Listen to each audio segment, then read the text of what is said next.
अगर आपकी उम्र 35 साल से ऊपर है और आप डीआईपी डाइट या इस तरह की डाइट में नहीं है, तो जो मैं आपको बताने जा रहा हूँ ये आपकी ज़िंदगी 100% ऑफ पीपल जिनकी उम्र 35 साल से ऊपर है उनकी ज़िंदगी ये है जो आप अभी देखने जा रहे हैं। So this is called the geometrical model of a patient. यानी कि 35 साल से ऊपर के हर इंसान, आज तक पिछले 20 सालों का मेरा रिकॉर्ड है, ऐसा एक भी इंसान से नहीं मिला जिसकी उम्र 35 साल से अधिक हो और वो बीमार ना हो। थोड़ा बहुत, ज़्यादा, बहुत ज़्यादा या बहुत बहुत ज़्यादा, उनको छोड़ देते हैं जो डीआईपी डाइट में है या इस तरह के डाइट में है, उनको छोड़ देते हैं, वो एक्सेप्शनल है। उनके अलावा 100% ऑफ द पीपल जिनको मैं मिला हूँ पिछले 20 सालों में, वो बीमार, बहुत बीमार या उससे बीमार। उनकी ज़िंदगी का एक ज्योमेट्रिकल मॉडल है, जो मॉडल मैंने आपके लिए तैयार किया है। तो अगर आपकी उम्र 35 साल से ऊपर है तो ये geometrical model of a patient आपको देखना चाहिए। तो चलते हैं, the geometrical model of a patient. ये है geometrical model of a patient. ये आपकी ज़िंदगी एक्चुअली, इसको ज़रा समझने की कोशिश करते हैं। होता क्या है, it all start with this very very small problem. आपको एक बीमारी लगती है जिसे हम बोल सकते हैं कॉन्स्टिपेशन हो गया, थोड़ा बहुत शुगर हाई हो गया, थोड़ा बीपी हाई हो गया, हल्का फुल्का थकान महसूस होने लगा, तो ये आपकी बीमारी है। तो ऐसे में क्या करते हैं, आपकी बीमारी की वजह से आप डॉक्टर के पास जाते हैं। ये रहा डॉक्टर, डायग्नोसिस। डॉक्टर बोलता है डायग्नोसिस करना पड़ेगा, देखना पड़ेगा क्या बीमारी है। वो लंबा चौड़ा एक डायग्नोस्टिक टेस्ट का लिस्ट दे देता है या छोटा मोटा एक टेस्ट का लिस्ट दे देता है, कुछ ब्लड टेस्ट के रिपोर्ट निकालने देता है और उसको आधार बना के आपको कुछ दवाइयाँ पकड़ा जाता है। तो ये है स्टेज 1 पेशेंट। छोटी मोटी दिक्कत, थोड़ा बहुत ब्लड शुगर, थोड़ा बहुत ब्लड प्रेशर, थोड़ी बहुत थकावट, थोड़ी बहुत कॉन्स्टिपेशन, लेकिन इन दवाइयों के साथ उसकी ज़िंदगी चलने लगती है। कुछ महीने चलती है, एक आध साल चलती है, लेकिन अब क्या होता है, वो उसकी जो ओरिजिनल बीमारी है ये अपनी जगह पे तो बनी रहती है। ना तो कॉन्स्टिपेशन ठीक होता है, ना तो बीपी ठीक होती है, ना थकान ठीक होती है। उसकी जो ओरिजिनल प्रॉब्लम थी वो वहीं की वहीं रहती है, लेकिन साथ में इस दवाई की वजह से अब वो सेकेंड स्टेज ऑफ पेशेंट में कन्वर्ट होने की जर्नी में चला जाता है।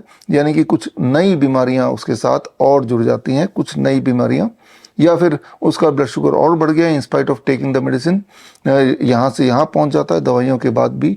बीपी और बढ़ जाता है दवाइयों के बाद भी, और थकावट बढ़ जाती है दवाइयों के बाद भी, उसकी इम्यूनिटी और लो हो जाती है।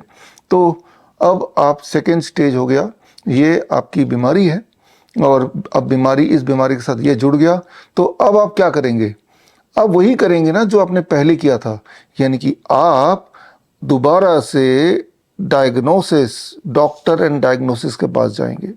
अब डॉक्टर के पास जाएंगे, डॉक्टर वही बोलेगा ना जो पहले बोला था कि डायग्नोसिस कराइए। सो आप बीमार हैं तो आप डायग्नोसिस कराइए। आपने डायग्नोसिस कराया तो उसका कोई ना कोई नतीजा निकलेगा। नतीजा तो यही है, जैसे कि हमेशा से होता है, कि जो दवाइयाँ थी वो तो थी, उनका डोज और बढ़ा दिया गया, कुछ नई दवाइयाँ और आपके लाइफ में जुड़ गई। तो आपने अपने आप को प्रमोट कर दिया, प्रमोशन हो गया। पहले स्टेज ऑफ बीमारी के घेरे से आप दूसरे ट्रायंगल में पहुंच गए, second stage of the disease.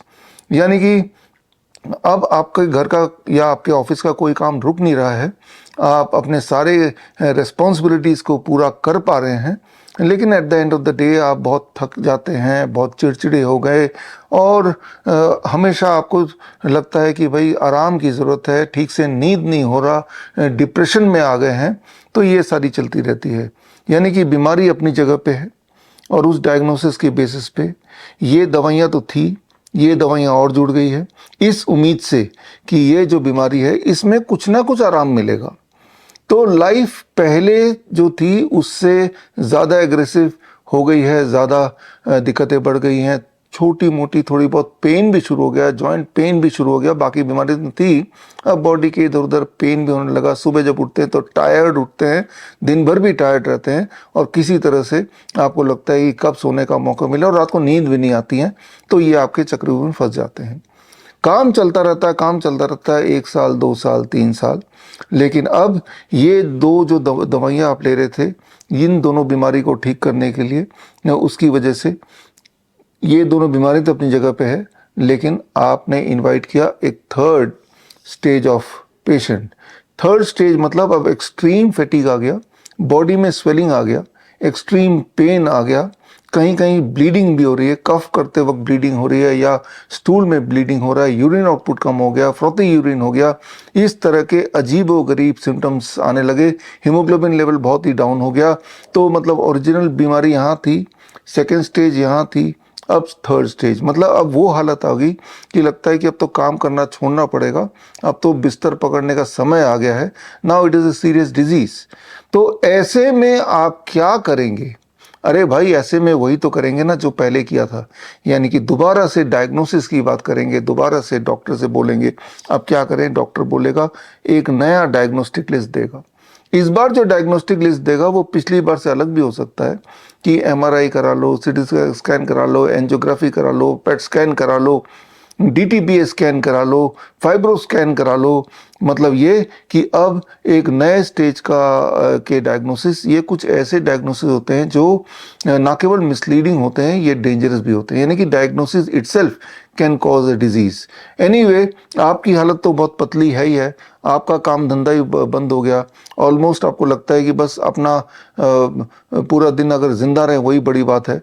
तो ऐसे में डॉक्टर के बताए हुए डायग्नोसिस ये जानते हुए भी, चाहे वो मेमोग्राम हो, चाहे वो बायोप्सी हो, ये सारे लीथल डायग्नोसिस है, डेंजरस डायग्नोसिस है, इसकी वजह से और बीमार पड़ सकते हैं, मौत भी हो सकती है। उसके बावजूद भी एक नया डायग्नोसिस का लिस्ट आपको डॉक्टर ने पकड़ा दिया, ये डायग्नोसिस आपने कराया और कराने के बाद उसके आधार पे डॉक्टर्स ने कुछ नए इंटरवेंशन और आपकी ज़िंदगी में ऐड कर दिया।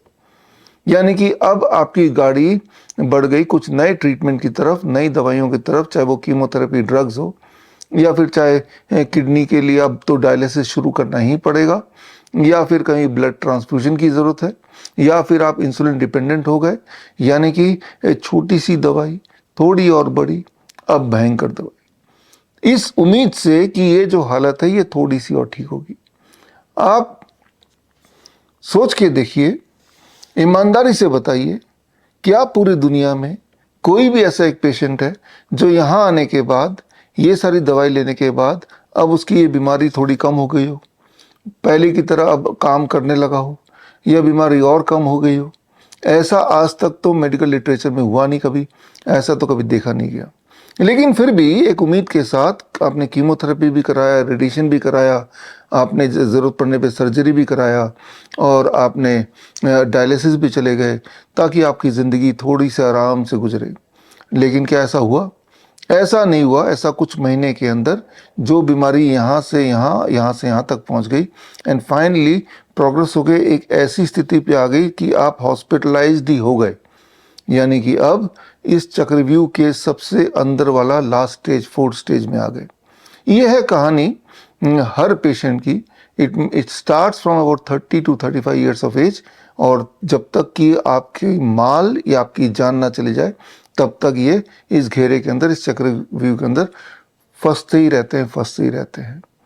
इसे मैं बोलता हूं द हॉस्पिटल ट्रैप।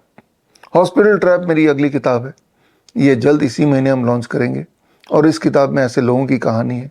और इंटरेस्टिंग बात यह है कि आप किसी भी स्टेज में क्यों ना हो, चाहे वो फर्स्ट स्टेज में हो, छोटी मोटी बीमारी हो इस वक्त जब आप ये वीडियो देख रहे हैं, या बीमारी थोड़ी और ज़्यादा हो गई हो, या आप थर्ड स्टेज तक पहुंच गए हो, या फिर आप बेड रिडन हो, ऐसे बहुत लोगों की कहानी जो अलग अलग स्टेजेस में थे, लेकिन जब वो हमारे कांटेक्ट में आए, हमारे पूरे देश में कई सारे हॉस्पिटल्स हैं, वहाँ गए हिम्स के नाम से, या फिर जो मेरे डायरेक्ट कॉन्टैक्ट में आए थ्रू वर्चुअल ओपीडी, या फिर हमारे पूरे देश में 500 से अधिक क्लिनिक हैं, डॉक्टर BRC क्लिनिक @home, वहाँ गए। या फिर बहुत से ऐसे भी हैं जिन्होंने कहीं भी नहीं गए, जो मेरे वीडियोज़, जैसे कि आप ये वीडियो देख रहे हैं, ऐसे वीडियोज़ देखे, उन टेक्निक्स को अपनाया, और इस पूरे जाल से एकदम से बाहर आ गए, आउट ऑफ दिस, पूरे जाल से बिल्कुल बाहर आ गए, पूरी तरह स्वस्थ हो गए।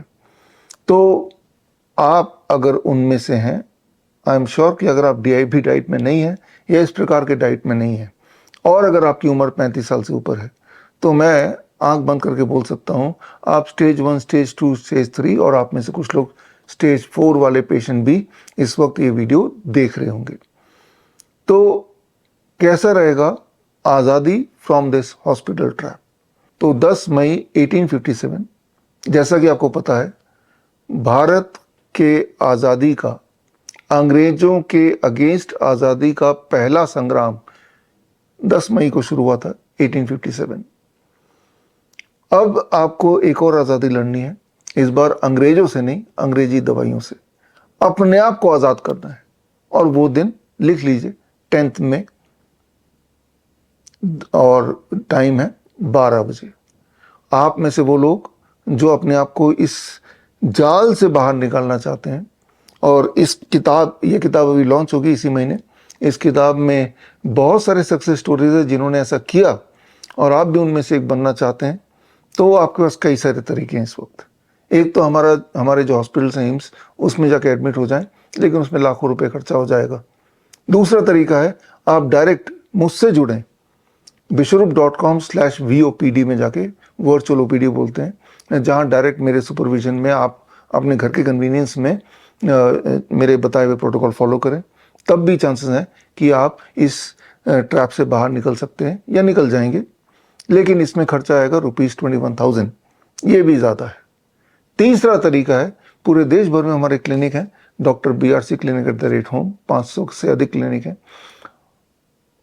स्क्रीन पे दिए हुए लिंक में जाके अपने नज़दीकी क्लिनिक से आप जुड़ें, और इसमें 1 महीने का खर्चा आएगा 6,500।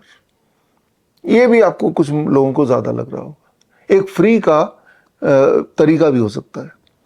10 मई 12 बजे जूम लिंक के माध्यम से आप में से जो लोग सबसे पहले स्क्रीन पे दिए हुए लिंक का नाम है bishrup.com/hospital-trap में जाके एक फॉर्म भरेंगे, तो आप में से जितना कि जूम में की लिमिटेशन के अनुसार जितनी कैपेसिटी, मैक्सिमम कैपेसिटी जूम की होती है, उतना ही हम ले सकते हैं। उतने लोगों को खास तौर पे फ्री में I will help you, I will give you a special training on 10 May at 12 noon। और इस ट्रेनिंग के माध्यम से मुझे उम्मीद है आप में से अधिकतर लोग इस ट्रैप में से बाहर निकल पाएंगे, वो भी मुफ्त में। शर्त यही है, क्योंकि जूम की लिंक जूम का जो कैपेसिटी वो बहुत थोड़ा होता है, बहुत सारे हज़ारों पार्टिसिपेंट्स उसमें आ नहीं सकते एक बार में। थोड़े से, मेरे ख्याल से 400-500 पार्टिसिपेंट्स ही एक ग्रुप में अलाउड होता है, इसीलिए फर्स्ट कम फर्स्ट सर्व। लेकिन अगर आप फर्स्ट कम फर्स्ट सर्व से चूक गए, तब भी आप इस ट्रेनिंग में पार्टिसिपेट कर सकते हैं, क्योंकि ये ट्रेनिंग साइमल्टेनियसली लाइव कई सारे चैनल में होगा, यूट्यूब, फेसबुक वगैरह, इंस्टाग्राम वगैरह। लेकिन खैर, उसमें सिर्फ एक नुकसान है कि आप वन साइडेड कम्युनिकेशन होगा। आप मुझे देख पाएंगे, समझ पाएंगे, लेकिन आप मुझे कुछ पूछ नहीं पाएंगे, राइट? मैं आपका कस्टमाइज आंसर नहीं दे पाऊंगा। लेकिन जूम लिंक में के माध्यम से जब ट्रेनिंग होगी, तो आप जो सवाल पूछेंगे मैं उसका जवाब भी दे पाऊंगा। तो खैर, मैं उम्मीद करता हूं कि 10 मई का दिन आपके जीवन का ऐतिहासिक दिन होने वाला है, और इस हॉस्पिटल के जाल से, इस दवाइयों के जाल से, इस डायग्नोसिस के जाल से आप अपने आप को हमेशा के लिए बाहर निकालने वाले हैं। तो मिलते हैं 10 में दोपहर को 12 बजे। अगर आप डॉक्टर BRC क्लिनिक या फिर डॉक्टर BRC हॉस्पिटल खोलना चाहते हैं, या फिर अपने एग्जिस्टिंग क्लिनिक या हॉस्पिटल को अपग्रेड करना चाहते हैं विद डॉक्टर BRC प्रोटोकॉल, तो स्क्रीन पे दिए हुए लिंक में जाके फॉर्म भरें।